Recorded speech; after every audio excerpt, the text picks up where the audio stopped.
Hi అండి. అందరికీ నమస్తే. నేను మీ గీత. Romantic boss part 3. పాపని హాస్పిటల్‌కి తీసుకెళ్ళడం వలన స్టోరీ ఇవ్వటం లేట్ అయింది. ఇక మనం స్టోరీలోకి వెళ్ళిపోదాం.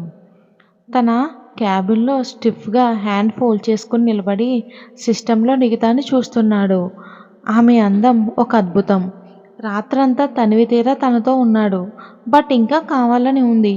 ఈ లెమన్ శారీలో ఇంకా బాగుంది. అందరూ హాయ్ అని అంటుంటే తిరిగి హాయ్ చెప్పి తన క్యాబిన్లోకి వెళ్ళి తన బ్యాగ్ అక్కడే పడేసి ఒక పెన్ డ్రైవ్ తీసుకుంది. బీస్ట్ క్యాబిన్కి వెళ్తుంటే ప్యూన్ ఎదురొచ్చి, మేడం సార్ మీకోసం వెయిటింగ్, ఏదో ఫైల్ కోసమంట, కారం తిన్న కాకిలా అరుస్తున్నారు.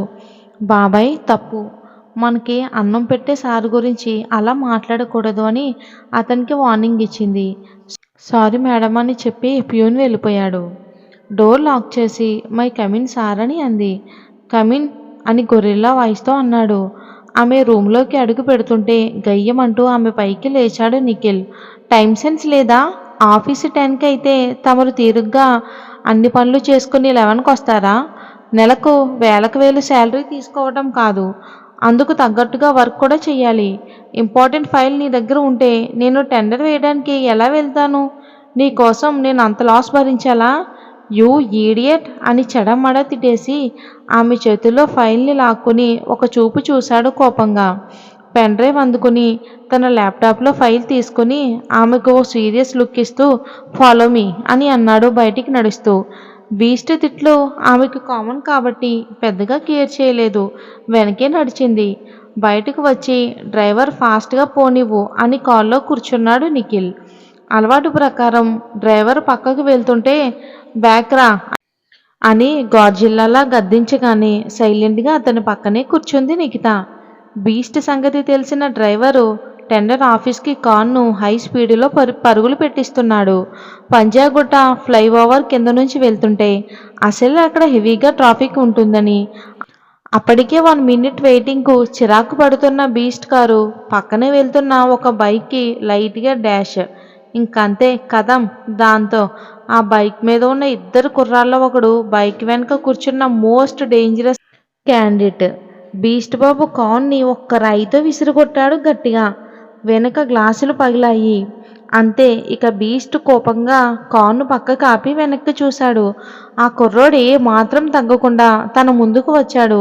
ఏం జరుగుతుందో అని మిగతా డ్రైవర్లు ఇద్దరూ బిక్కు బిక్కుమంటూ చూస్తున్నారు. నిఖిల్ కోపంగా అతని కాలర్ పట్టుకోబోతుంటే ఆ బాబే నిఖిల్ కాలర్ను పట్టుకుని ఒక చెయ్యి వెనక్కి మడిచాడు. రేయ్ నేనెవరినో తెలుసా అని ఆవేశంగా అరిచాడు నిఖిల్. ఏం నీకు తెలీదా? ముసిముసిగా నవ్వింది నిఖిత. అది నిఖిల్ బాబు చూశాడు. రేయ్ ఈడియట్, తెల్లగా రష్యన్ కోతిలా ఉన్నావు, అడ్డంగా కండలు కొండలు పెంచావు, రోడ్డు మీద కార్ ఎలా డ్రైవ్ చేయాలో తెలీదా అని కాలర్ వదలకుండా మజిల్స్ను గట్టిగా ప్రెస్ చేస్తూ అడిగాడు ఆ వ్యక్తి. యూ అని చేతి పిడికిలు బిగించాడు. ఆ వ్యక్తి మాత్రం రేయ్ నా బుజ్జి అంటే బైక్కు డాష్ ఇచ్చి దాని ఫ్రంట్ మిర్రర్ పగిలింది. అది నా రైట్ హ్యాండ్ రా, చూడు నా రైట్ లేదని నా బుజ్జి ఎలా ఏడుస్తుందో. బుజ్జి రేయ్ హీరోగా చచ్చావరా, నీ జోడీ బైక్కు నా నిక్నేమ్ పెడతావా? ఏ మిస్టర్ నీకేమైనా పిచ్చా? జస్ట్ నీ బైక్ మిర్రర్ కోసం నా టైం వేస్ట్ చేస్తావా? పైగా నా బెంచ్ కారు గ్లాస్ పగలగొట్టావు, దాని వాల్యూ తెలుసా నీకు అన్నాడు. ఓ దీని పేరు బెంజా, నేను గంజి అనుకున్నానులే అని అతను అనగానే పక్కున నవ్వింది నిఖిత. ఆ వ్యక్తి అన్నదానికంటే నిఖిత నవ్విన దానికే బాబుకు కోపం పెరిగింది. గుడ్లు ఉరిమి చూశాడు. దెబ్బకు జడ్చుకుంది నిక్కీ బేబీ. ఎక్కడో చూసినట్లుంది కదా, అతనే ఇక్కడ పంజాగుట్ట ఫ్లైఓవర్, ఆ తర్వాత అమీర్పేటలో లేడీ బీస్ట్ని దులిపాడు కదా మిస్ చందన. ఈ 2 బీస్ట్లకు పులుసు కార్చేది మన బాబే. అర్థమైంది కదా, మరి నెక్స్ట్ మనం అక్కడికే వెళ్దాం.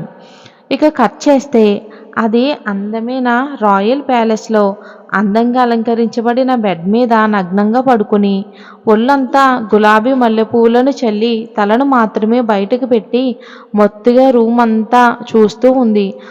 ఆ రూమ్ అంతా కూడా సువాసనలతో గుమగుమలాడుతూ ఉంది. ఎంత నిగ్రహంగా ఉండే మగాడైనా సరే ఆ మొత్తెక్కించే ఆమె అందం ముందు అస్సలు ఆగలేడు. తలుపు తీసుకుని లోపలికి వచ్చిన అతనికి తెల్లటి పాలరాతి శిల్పం అతను ముందు రతీదేవిలా ఆహ్వానం పంపుతూ ఉంటే నిండైన మగసిరి కలిగిన అతను నిలకడగా ఉండలేకపోతున్నాడు. ఆమెకు దగ్గరగా వచ్చాడు.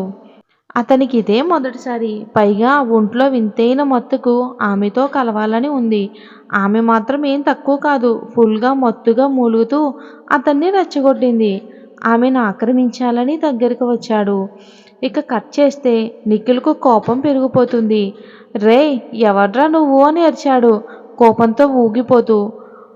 నీకు నీ అక్కకు మొగుణ్ణి, నీ అయ్యకు రంకు మొగుణ్ణి, టోటల్ మీ ఫ్యామిలీకి తుక్కు తీయడానికి వచ్చిన ఆంధ్ర అందగాన్ని, తెలంగాణ బిడ్డను, తెలుగు ఇండస్ట్రీలో మెగాస్టార్ చిరంజీవికి వీరాభిమానిని, అన్న బాటలో నడిచే తమ్ముడు పవన్ కళ్యాణ్కి బానిసను, నమ్మిన వారికి అన్యాయం చెయ్యని వాడిని, తల్లి బాటలో తల్లి కోసం బ్రతికే కొడుకుని, టోటల్గా మీ ఫ్యామిలీకి ఎముణ్ణి. నా పేరు అర్జున్, ఊరు కడప, పుట్టింది తెలంగాణ, పెరిగింది ఆంధ్ర. నడక నేర్చింది అమ్మ, చదువు నేర్పింది నా భారతమ్మ. ఇండియా సంస్కృతి సంప్రదాయాలకు నెలవు నా భారతదేశం. భారతమాత ముద్దు బిడ్డను, దేశం కోసం ప్రాణమిచ్చే సైనికుణ్ణి. ఆడదాన్ని ఆట బొమ్మలాగను, డబ్బు లేని వారిని నీచంగా చూసే నీలాంటి వారికి తుక్కు దులపడానికి వచ్చిన హీరోని, మిస్టర్ అర్జున్ని అని పొగరుగా స్టైల్గా కాలర్ ఎగరేస్తూ చిరంజీవిలా తలను ఊపుతూ స్టైల్గా చెప్పాడు. ఇక బీస్ట్ నిఖిల్కు నోటమాట రాలేదు. నిక్కీ బేబీ మాత్రం వావ్ సూపర్ అని గట్టిగా విజిల్ వేసింది. నిఖిల్ ఉరిమి చూశాడు. నోటికి చెంగు అడ్డు పెట్టుకుంది. యూ ఈడియట్ అని లాగిపెట్టి కొట్టాడు. అది కూడా అర్జున్ ముందే. చెంప మీద చెయ్యి పెట్టుకుని బాధగా చూసింది. ఆడపిల్లలంటే బీభత్సమైన గౌరవం ఉండే అర్జున్కు తన కళ్ళ ముందే బీస్ట్ బాబు నిఖితను అలాగా కొట్టడంతో, అది అర్జున్ కళ్ళ ముందే కొట్టడంతో అర్జున్ సార్ కోపం పీక్స్కి వెళ్ళిపోయింది. నా ముందే నా సిస్టర్ లాంటి చెల్లిని కొడతావా, యూ ఈడియట్ అని ఆవేశంగా అరిచాడు. నిఖితను దగ్గరకు తీసుకుని ఆమె చెయ్యి పట్టుకుని బీస్ట్ బాబు చెంప చెల్లుమనిపించాడు. నిఖిత షాక్ అయ్యి చూస్తూ చేతిని వెనక్కి తీసుకుంది. కానీ అర్జున్ బాబు ఊరుకోలేదు. రెండోసారి కూడా బీస్ట్ బాబు రాడిష్ బుగ్గలు బూరెలయ్యేలా చేశాడు.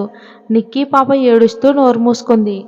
ఆమెను అర్జున్ను కోపంగా చూసి సీ యువర్ ఎండ్ అని అనేసి నిఖితను లాక్కుని తన కారులో పడేశాడు గట్టిగా.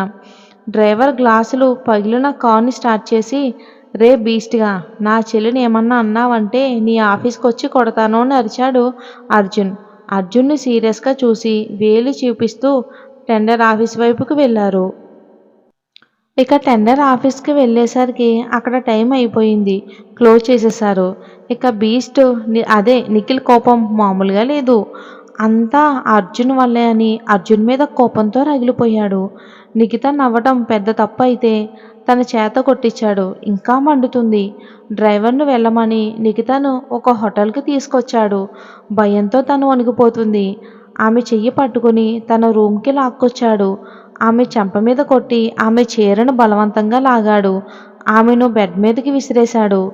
అతను కోట్ను పక్కకి తీసి పడేశాడు. కోపంగా ఆమె మీదకు వెళ్తూ ఉంటే నిక్కీ పాప భయంతో వణికిపోతుంది. ఇంకిక్కడ బీస్ట్ బాబుతో గొడవ చేసి బైక్ను అల్లరి చిల్లరగా డ్రైవ్ చేసుకుంటూ సాగిపో సోదరా అనే హిందీ షారుఖ్ ఖాన్ సాంగ్ పాడుతూ బైక్ 4 వంకర్లు తిప్పుకుంటూ అర్జున్ కూడా ఊగుతూ రోడ్డు మీదనే డ్రైవ్ చేస్తూ వెళ్ళాడు. టిఫిన్ చేయడం కోసమని అమీర్పేట చౌరస్తా బండి మీద చేసే టిఫిన్ సెంటర్ దగ్గర ఆగి కంగారుగా ఒక 20 ఇడ్లీలు లాగించాడు అర్జున్. పక్కనే ఉన్న తన ఫ్రెండ్ ప్రశాంత్ ముఖం మార్చుకుని అతన్నే కోపంగా చూస్తూ ఉన్నాడు. రే ఎదవా, ఏం మాయరోగం రా, ఆముదం తాగినట్లు ఆ ఫేస్ ఏంట్రా, మార్చు, లేదంటే చిన్నపిల్లలకు చలి జ్వరం వస్తుందని గయ్యమన్నాడు అర్జున్ ఆఖరి ఇడ్లీ పీస్ను నోట్లో వేసుకుంటూ. రే బావా, ఏదో ఒక్క సాయం చేస్తామని ఇంట్లో పెట్టుకుంటే ఇలా అందరితో గొడవలు పెట్టుకుంటూ నన్ను ఇరికిస్తావా? రే చిల్లు మచ్చా, మనం అంతే, లైఫ్లో ఎప్పుడు ఎవరికి భయపడకూడదు. మనం ఇరికిస్తాం, గిజిగిస్తాన్, ఆఫ్ఘనిస్తాన్, పాకిస్తాన్ అంతే, ఎవరిని లెక్క చేయకూడదు అని అన్నాడు. రేయ్, ఆ తెల్ల తొలిగాడికి ఎంత పొగరుందో చూసావా? అందుకే వాణ్ణి కాస్త దులిపాను అని హ్యాండ్ వాష్ చేసుకుంటూ అన్నాడు అర్జున్. ప్రశాంత్ మొహం మార్చుకుంటూ బైక్ స్టార్ట్ చేశాడు. ఇక అంతే, బీస్ట్ లేడీ ఎంటర్ అయ్యింది. అదే ఓ పిల్లవాడు గుద్దేసి అక్కడి నుంచి కంటిన్యూషన్. ఆ బాబుని చందన పొగరుగా కింద పడేసింది. అంతే, కోపం పీక్స్కి వెళ్ళిపోయి లాగిపెట్టి కొట్టాడు అర్జున్. తెల్లని ముఖం మీద హీరో బాబు హ్యాండ్స్ ప్రింట్ అయ్యాయి. కోపంగా పౌరుషంగా అతని కాలర్ పట్టుకుంది చందన. చేతిని విసిరి కొట్టి మళ్ళీ ఇంకో చెంప మీద లాగిపెట్టి కొట్టాడు అర్జున్. కళ్ళు బయలు కమ్మాయి. కింద పడిపోబోతుంటే గట్టిగా పట్టుకున్నాడు అర్జున్ చందనాని. రేయ్, ఎవట్రా నువ్వు? నీ మొగుణ్ణి అని అరిచాడు అంతే బలుపుగా అర్జున్. ప్రశాంత్ షాక్ అయ్యాడు. అర్జున్ ఇలా ఒక అమ్మాయిని కొట్టడం ఏంటా అని. ఒసే లేడీ బీస్ట్ దానా, ఆ బాబుని ఎత్తుకుని కాల్లో కూర్చో, లేదంటే చంపేస్తాను అని బెదిరించాడు. చందన అంత ఈజీగా అతని మాట వినది కదా. కార్కి స్టైల్గా ఆనుకుని తన ఇన్ఫ్లుయెన్స్తో మీడియాను పోలీసులను పిలిపించింది. తన్ని కొట్టినందుకు సారీ చెప్పాలని డిమాండ్ చేసింది. చుట్టూ జనం చేరారు. చాలా కోపంగా అతన్ని చూస్తుంది లేడీ బీస్ట్. నా కాళ్ళు పట్టుకుని క్షమాపణ చెప్పు, అండ్ ఈ డర్టీ లేబర్ను నా హ్యాండ్లో వేసినందుకు నీ హ్యాండ్కు యాసిడ్ పోస్తాను. నేనెవరో తెలుసా? Chandana, daughter of Ramu, the great Indian business men Ramu. Kashmir నుంచి కన్యాకుమారి వరకు ఏదైనా చిటికలో కొనగలిగిన సత్తా ఉన్న పవర్ఫుల్ పర్సన్ అయిన ది గ్రేట్ రాము కూతుర్ని. ఇంకా నీలాంటి లోఫర్గాళ్ళు అంటే నాకు చాలా అసహ్యమని అంది. ఆమె పొగరుకు ఒళ్ళు మండింది అర్జున్కు. ఆహాహా అని తల ఊపుతూ ఆమె ముఖం వైపు కోపంగా చూసి పక్కకు చూశాడు అర్జున్. చుట్టూ జనం గుమికూడారు. పోలీసుల సమక్షంలో మీడియా వారు ఫోటోలు తీస్తున్నారు. నీ హ్యాండ్ పట్టుకున్నందుకే నా చేతులకు యాసిడ్ పోస్తావా అని ఆమెను చూస్తూ అడిగాడు. అవును అని పొగరుగా తల ఊపింది. అంతే, ఆమెను తన మీదకి గుంజుకుని గట్టిగా లిప్స్ కలిపాడు.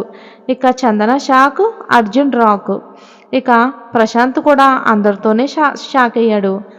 ఇక మీడియాలో మరి ఈ న్యూస్ ఏ రేంజ్లో స్ప్రెడ్ అవుతుందో మీతో పాటు నేను కూడా వచ్చే భాగంలో చూస్తాను. స్టోరీ నచ్చితే లైక్ చేసి ఛానల్ని సబ్స్క్రైబ్ చేసుకోండి. Thanks for watching.